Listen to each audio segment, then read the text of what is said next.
other than the oral tradition, what is the most effective way to pass down intergenerational lessons, particularly from collectively shared hardships like wars, depressions, and pandemics? Mm. And also in the context of like, you have kids, right? I You've do. tried, I'm sure you've tried to teach them lessons that they refuse to listen. Or maybe not, but like, there are kids often just, they're willful. They don't want to learn the lesson that you want to pass down, that Mhm. you've had the embodied experience of having it. And I think people are like that. And we keep making the same mistakes over generations because we don't have good means to pass down that generation once the last, living, member of a war passes away. This is a very nice question, and I think it has to do with, we can talk about the distinction between knowledge and wisdom, Okay. because I think oftentimes when kids, and I'll refer to sort of the kid in everyone, um, Hmm. constricts around an effort to convey experience of this sort, it's often because they're actually noticing, possibly unconsciously, that one is endeavoring to convey as knowledge that which in fact should be conveyed as wisdom. Okay. And they're very different. Hmm. Oftentimes, people will endeavor to convey, say, for example, in prose, that which can only truly be conveyed in poetry. Yeah. Mhm. Hmm. Wisdom is a different kind of thing. Wisdom is conveyed in fable, wisdom is conveyed in story. Yeah. More fundamentally, wisdom is conveyed in being. Become the one that has become mature as a consequence of the experience that you've had. And what will end up happening is the holistic result of that maturity will inspire the soul of the other to grow in the direction of the wisdom that you were trying to convey. Hmm. So, to the degree to which you have suffered and healed, and by the way, I'll also say if you've suffered and not healed, but we'll get there in a second. To the degree to which you have suffered and healed, there's something about the way that that enables you to create space for the growth and suffering of another that orients them in the direction of what healthy growth feels like. Hmm. And that's the nature of wisdom. Wisdom is peripheral. It comes from the outside. It is from the universal. It is quite inappropriate to try to collapse wisdom into something that is a compression, into a semantic, into a finite. Now, of course, to the degree that you have suffered and not healed, then that uh, the thing that is not healed will also be impacting the other, and will also orient them in the direction towards healing, but it puts a much higher burden on them to end up healing. Right? And in Hmm. some sense, you are infecting them with your own lack of healing, Hmm. and they will find themselves taking responsibility for some portion of that. This, I think, is what is often meant by the term karma and Okay. intergenerational karma. Hmm.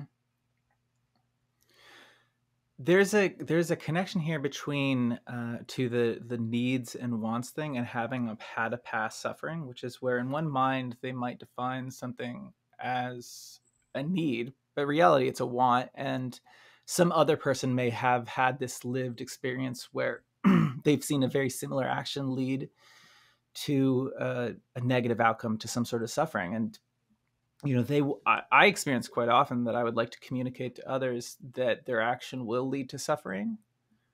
And even when I communicate that that action is very likely to lead to suffering, they'll still take the action. The action will have the outcome that I expected. They'll experience the suffering, but they won't integrate the lesson. Hmm. Yes. Well, there's two pieces there, right? So Yeah. one piece, and I'll just sort of flip to this is performative non-contradiction. In my experience, simply telling your own story, and not with a notion of, hey, my story is like your story, but here's my story. Hmm. Once upon a time, I had an experience, and just be open, honest, and what you might call vulnerable about the actual story creates a learning space where people can feel into it. Hmm. And that space now becomes a map or a model, a latent potential, Hmm. meaningful, to use our previous definition, which will increase the possibility of learning when someone else has begun to have a higher degree of capacity to connect with the story. And so Yeah. now what happens is them going through their own experience, which ultimately has a experience of suffering, creates a context that enables them to actually have a shared context with the story that you told. That gap, that increase in, oh fuck, now I get what he was talking about, has a felt sense of, oh, and I now own this myself. Hmm. And then the learning that can happen, by the way, is now shared.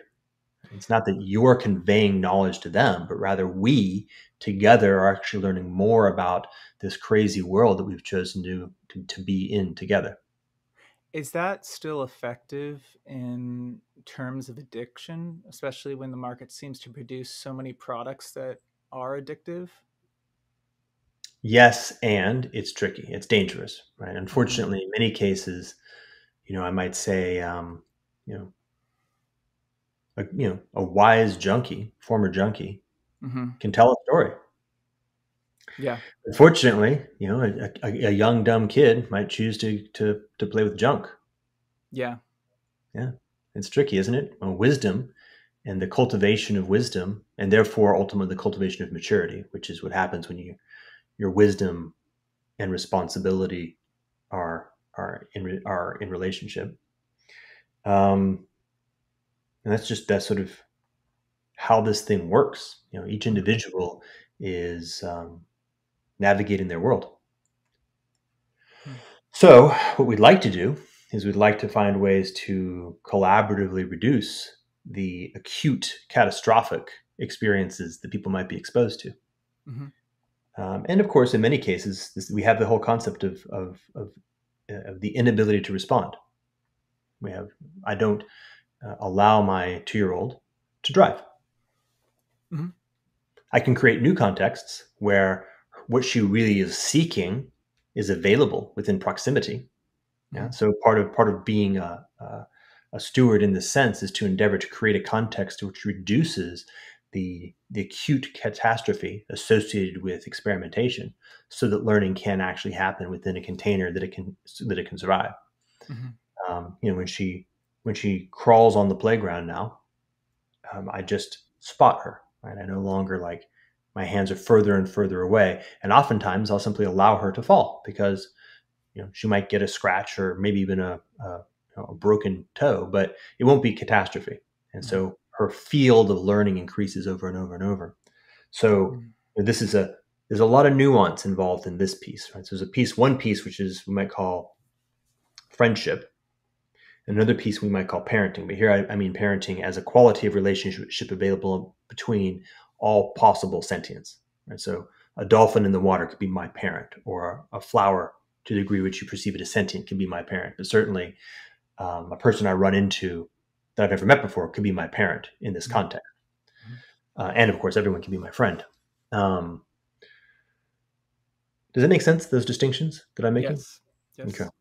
And I wanted to clarify, or I wanted to ask, do you feel like you've oriented and designed Civium to account for one, addiction, rent seeking, and things like planned obsolescence, which emerge through markets? Do you feel like those things are less likely to emerge within Civium's structure? Yes, in all Okay, three cases. okay, that's great.